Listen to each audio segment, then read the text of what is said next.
So what I'm going to talk about is actually not necessarily breaking news in itself, because this amendment has been being debated in Florida for about 2 years now.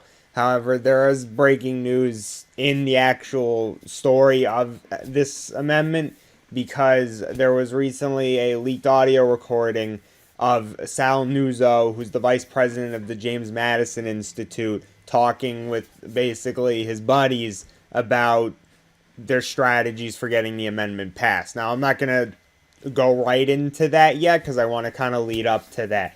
But so what is Florida's Amendment 1? Well, basically the gist of it is that it's going to give people the constitutional right. It actually writes in Florida's constitution that people have the right to have solar energy. That's good. I mean, I wasn't really aware. Was there some sort of constitutional right violations against people having them? I don't know. I'm not well versed in that subject if it does exist. It just sounds kind of weird to me. But in any case, that's what it does. So that's a good thing. I don't think most people will debate that, giving people the official right to have it is good. But the controversy surrounding the amendment revolves around its little under title, which is basically that it makes it so that consumers don't have to pay subsidies to people who own solar panels, but the people who don't use them don't have to subsidize their owning of it.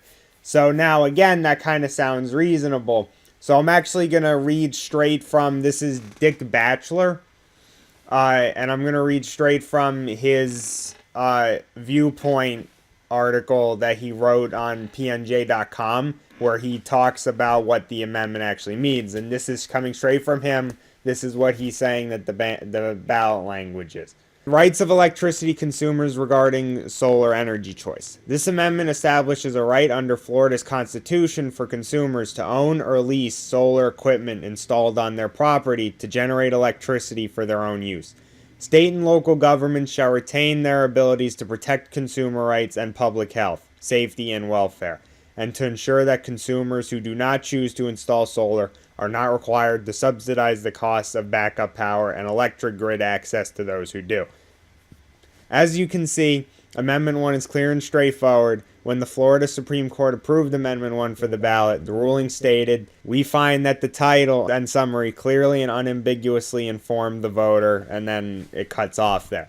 Opponents for Amendment 1 claim it does things it doesn't do, or that it does nothing at all. Their claims are disproved by a plain reading of Amendment 1's straightforward language, by the Supreme Court's approval of it, and by an extensive review of it by the state policy and financial experts.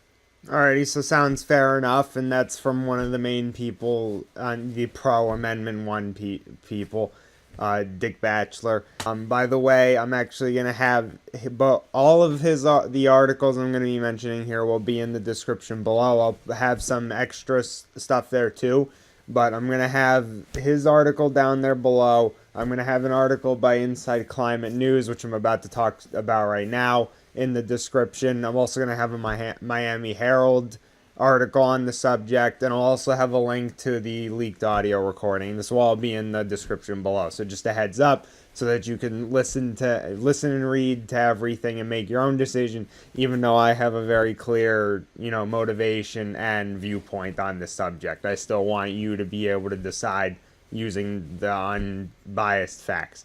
So, alright, so that's what he's saying it is. Now we're going to go into the opposing side from Inside Climate News, in which they basically talk about why specifically they don't argue that, writing in the Constitution that people have a right to own solar panels is an issue, but they're going to talk about why the whole subsidy thing is such an issue. Amendment 1, if approved by 60% of voters in November, would write people's right to own or lease solar panels and other equipment into the state constitution. But it would also make it unconstitutional to require utilities' non-solar customers to subsidize those who do go solar. Those subsidies have helped to make home solar affordable and are the best incentive to push the fast-growing energy source to widespread use. There's a lot on the line because the ballot is incredibly deceptive, said David Pomerantz, the executive director of the Energy and Policy Institute, a pro-renewable energy think tank. Basically, these utilities don't want distributed solar to develop in the state, and the message that they will send if they win is that they can swamp any threat to their monopoly with enough money. The ultimate target, according to the measure's critics, is taking down net metering, a popular incentive for solar energy adopted by Florida and nearly every state. Net metering has been under attack by utilities and conservative groups like the Koch brothers network. It requires utilities to buy power that homeowners with solar panels generate but don't use. It's a tremendous benefit to solar users, but utilities say they unfairly have to raise rates on non-solar customers to pay for it and for grid upkeep. Alright, so that's the other side of the coin, where basically the argument is that taking away those subsidies, the undertitle of that amendment, is going to specifically do the opposite of what Dick Batchelor is claiming, where they're trying to progress solar energy, because it's taking away critical funding from getting more people to be able to install those solar panels. And so basically the theory about why this amendment is worded the way it is because they wanted to use pro-solar rhetoric, because that's popular with the public, green energy, liberal stuff, sounds good on paper, in order to basically pass an amendment that superficially grants rights to solar panel users and, looks good, adds like it's helping the cause, but it actually removes that critical funding. So, and the reason for that would be in order to prevent competition from so the solar companies don't have to buy solar from the consumers. They continue to own that monopoly on the energy, and they get to set their own prices, like they basically have been doing. So they want to fight back against that competition. So I feel like it's a pretty fair guess that when several big monopoly companies come in and they back an amendment that basically takes away funding from what could be their competition, it's probably a fair guess that's profit motivated. I mean, I'm sure there's some companies out there that love the country and love people and want to do good, but generally they're doing it because they want to maintain that monopoly. And we live in a system where you can throw enough money at the government and you can throw enough money at ad campaigns in order to make it so that you get to legally keep monopolies and to make sure and to just completely eliminate your competition, crony capitalism. So, this was a bit of a conspiracy theory, though it wasn't technically confirmed. Now, it's kind of confirmed at this point because it recently broke a leaked audio recording from Nuzzo, from Vice President of the James Madison Institute, in which he basically kind of was talking to his think tank and saying that that's what they were doing. So I'm going to play a little bit of that audio. The full 12 minutes of the leaked audio will be in the description, but I'm going to play a bit of it. Some staying power. The point I would make, maybe the takeaway, is you guys look at policy in your state or constitutional ballot initiatives in your state. Remember this: solar polls very well. To the degree that we can use a little bit of political jiu-jitsu and take what they're kind of hitting us on and use it to our benefit, either in policy, in legislation, or in constitutional referendums, if that's the direction we want to take. Use the language of promoting solar and kind of put in these protections for consumers that kind of choose not to install rooftop. So Consumers for Smart Solar not only conducted the research, but then also, in what I would consider an incredibly savvy maneuver, they put forth their own constitutional ballot initiative. That ballot initiative also gathered the 700,000 signatures, But what it said was individuals have the right to own solar equipment. They have the right to install solar equipment and lease it. They have the right to generate as much electricity as they can. It acknowledges net metering policies in the state. What they don't have the right to do is generate their utilities for their when the sun is out, and receive utilities from traditional utilities while shifting costs onto other ratepayers. So it essentially negated exactly what the challenge was and what the Southern Alliance for Clean Energy and Tom Steyer and all of these other folks were after. Ah, you clever boy, Nuzzo. You're using that political jiu-jitsu. But yeah, in all seriousness, I think that kind of says it all. You don't really need to use political jiu-jitsu if your point is to actually advance solar energy. I mean, the fact that solar energy polls well would just support you. That would kind of pretty much mean that you don't need to fool the public. If what you are doing is what's polling well, then there's no deception necessary. You're polling well. You're supported. Unless you're allergic to success in polls, there shouldn't be an issue. So yeah, that kind of really does say that there's an alternative meaning. It doesn't directly say what it's for, but it is pretty much admitting that there is an alternative meaning towards how they worded the amendment. So, I mean, it's obvious kind of what I think. So what are my full thoughts on this subject? Well, I think basically the entire point of it is, as we've seen this type of this policy making be used to run out solar energy in other states. Nevada was a particularly infamous example where similar measures were passed against net metering, and it pretty much drove solar energy production out of the state. So we know it's a thing. I'm pretty sure that the James Madison Institute knows it's a thing. I don't think they've been living under a rock, and since it's their main area of business, probably, they know about it. So, I think that is the main purpose. And a lot of the arguments that they kind of use to advance Amendment 1 remind me of a lot of other subjects where we've seen big businesses attempt to go against progressive advancement in society on various issues. So, the whole argument where they're talking about how, well, they have to raise rates immensely if people have to subsidize the solar panel owners. Well, they really don't, because these companies make an extremely large profit right now. They would have to pay more, yes, because they'd have to actually buy their energy. They'd have to buy that energy back from the solar panels that produce excess energy. But the thing is that doesn't mean that they have to then raise your rates immensely. That just means they'd have to take a slight cut in their profits.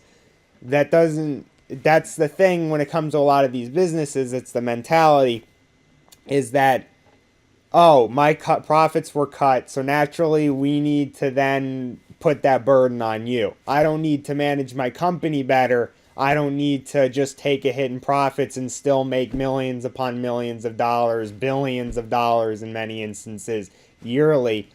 You need to then pay me that money back. So it reminds me of the whole thing where it was big CEOs came out about the minimum wage increase, where their argument about the minimum wage increase was that, well, if you increase it to $15, we're going to start automizing most of these jobs, putting robots into them.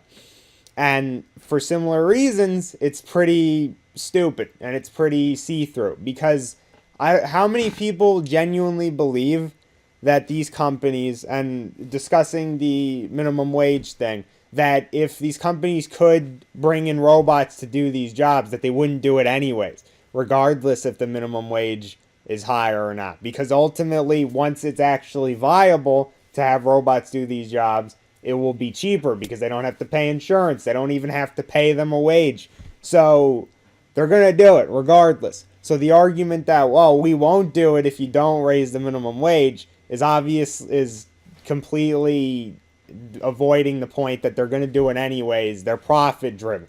They can't do it entirely yet, so they're trying to hold off until they can just go into that. So when it comes to energy, it's the same thing, because these companies don't want to have to compete. Don't want to have competing rates against anything. So, and a lot of these companies hold monopolies in their regions. I mean, when you are in a region, there's maybe 1, 2 energy providers. I think there's usually one, and they can pretty much set the rates, and you just kind of have to pay unless you want to just live without electricity. So they don't want to have to then pay out more money towards people who are now producing energy instead of them. So do you think that if they continue to have their monopoly, that if they are given chances to raise their rates, they're not going to do it?